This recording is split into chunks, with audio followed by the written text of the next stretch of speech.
izay resaka asa izay indray amin'ny mpiara-monina eo amin'ny commune Antananarivo renivohitra sy ny région de l'Île de France dia fotodrafitrasa efatra goavana be zao mitentina any amin'ny 10,000 tapitrisa ariary na 225 millions de francs malgaches no vita teo amin'izay fiarahamonina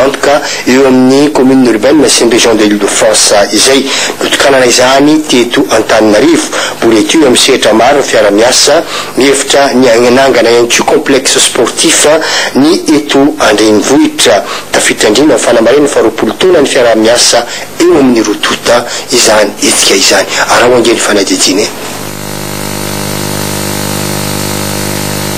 kianja manara-penitra ilalaovana basket ireto ny raha région Île-de-France sy ny tanàna n'Antananarivo renivohitra nanangana ireto mitetina folo tapitrisa ariary avy ny tety mandro seza akady tapaka ary ambody tsiry hatrany amin'ny 10,000 tapitrisa ariary kosa ny tety amin'ny Mare Masay tsy kianja basket fotsiny fa ny ampy toeram-pitsangatsanganana sy filalaovan'ny ankizy antsoina hoe ski park ny eto amin'ny Mare Masay. Natoerana ohatran'izao zany tsika dia nitanjona dia ahoana tanjona ny adio lalandafy faharoa dia hoe tanàna milamina le tanàna milamina io zany any hoe ville organisée dia izao toerana izao koa zany no natao dia ny fitantanana azy dia tsy maintsy atao milamina ary ny farany dia eo amin'le hoe ny tanàna mirindra zany hoe propre organisé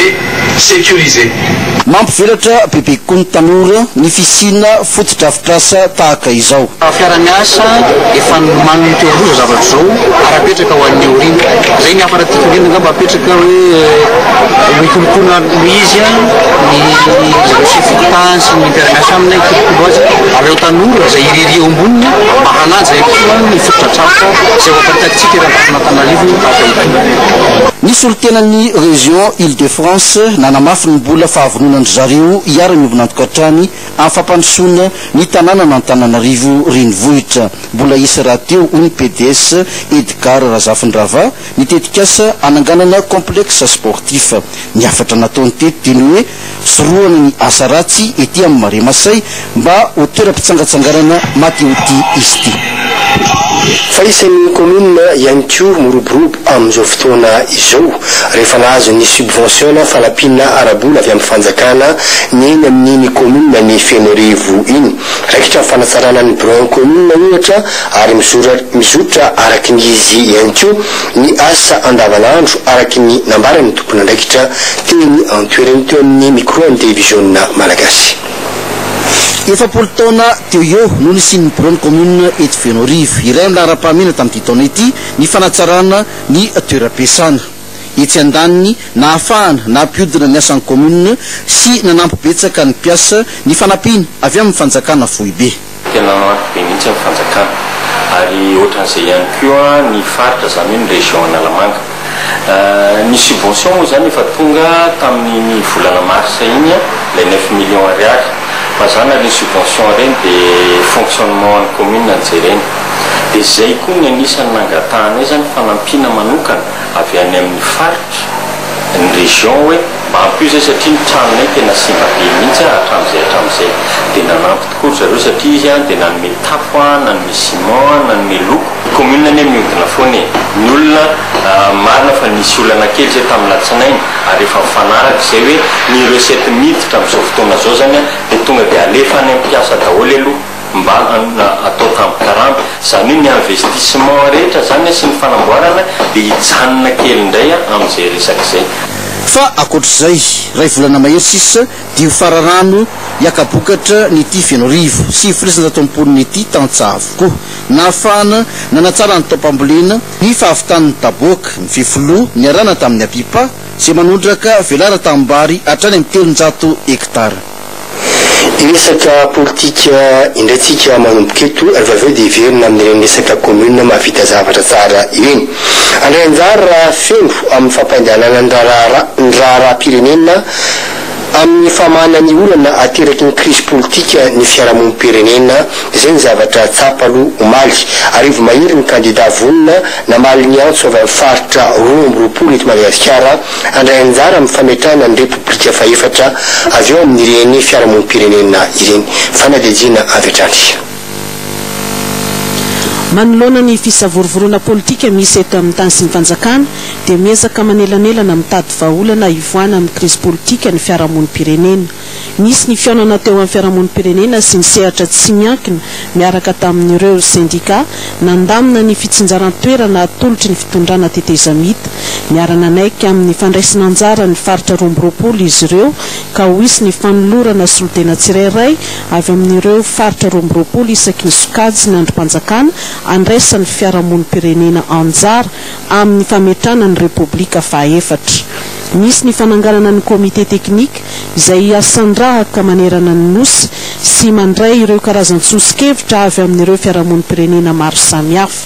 Nanao tatitra momba ny asa vita nandritra ny fionana ny fanesy nandiniana ireo vahaolana sy mombamomba ny traikefa ny kandida amin'izany. Natratra arivo mahery ireo kandida namaly ny antso te handray anjara amin'ny fampandehanana ny raharam-pirenena. Andray ny fiainana ihany koa eo amin'ny fampandrosoana ny firenena anjara indrindrindrindra amin'ireny ambara tonga na fahefana misy eto amintsika ireny ihany koa ny vehivavy manomboka izao. Izay no azo zaina fa nivoatra tamin'ny atrikasany karakarain'ireo vehivavy mira lenta izay nisy teny amin'iny faritra Ivato iny. Manana anjara tokoa mantsy amin'ny fampandrosoana ny firenena ny vehivavy malagasy. Ho antsika ny fanadidiny televisionna malagasy. Mandritra ny roa andro ny kondoty eto Ivato ireo vehivavy mpikambany VMLF Analamanga momba ny fandraisana anjara amin'ny fampandrosoana. Ty atrikasa ty zany dia ao anatin'ny hoe ainga telopolo ka hatramin'ny 500 mba hampitombona isa ny vehivavy tompona andraikitra farafahakeliny 300 amin'izao fidirantsika amin'ny repoblika faefatra izao. Dia inona ny paikady fandraisan-dahatra ny fanentana amin'ny fomba mampanao manerana ny faritra roa amby roapolo. Ny pirenena feno vehivavy ka atolana mampiasa no mampiasana ireo ezaka tompona. Misy lahatra tanteraka fa ny vehivavy dia afaka andray andraikitra eo amin'ny fitantanana ny raharam-pirenena betsaka ny vehivavy malagasy efa manana traikefa manana diplôma afaka hitantana. Mba hevitra maro miompana amin'ny vehivavy mandray andraikitra ny voaboasana teto mba ahafahana miroso avy hatrany amin'ny asa. Mbola hisy ny fianambe nasionaly ny VMLF amin'ny volana desambra izao. Manatanteraka congrès ihany koa ny antoko Arema amin'izao fotoana izao efa nanomboka omaly fa 7 amby roapolo volana novambra izany congrès izany etsy amin'ny trois frères etsy Andriafanambojanahary no anatanterahana azy. Fantatra kosa izao fa dia rahampitso 5 amby roapolo novambra no ivoaka ireo fehi-kevitra farany mandritra ny anatanterahana izany congrès ny Arema izany. Tena nitoerana ihany koa ny televisionna malagasy. Rampitso ivoaka ampahibemaso ny fehi-kevitra rehetra tapaka tamin'ity congrès pirenena faharoa ny antoko Arema nanomboka omaly 7 amby roapolo novambra. Ny lafo Madagasikara mihitsy tonga teto Antananarivo araka ny fiantsona azy. Tao zany ny collège national, tao ny congressiste, nanampy ireo ny comité directeur rehetra eto amin'ny faritany manerana ny Madagasikara. Azona ilazainy zany fa naomby ny congrès nataon'ny Arema ary dia zay manamafy fa mbola maro toerana ny Arema amin'izao fotoana izao ary afaka miatrika ny raharam-pirenena rehetra. Andriamatoa Piero Rajanarvelmo no tompon'ny teny farany amin'ireo fehi-kevitra.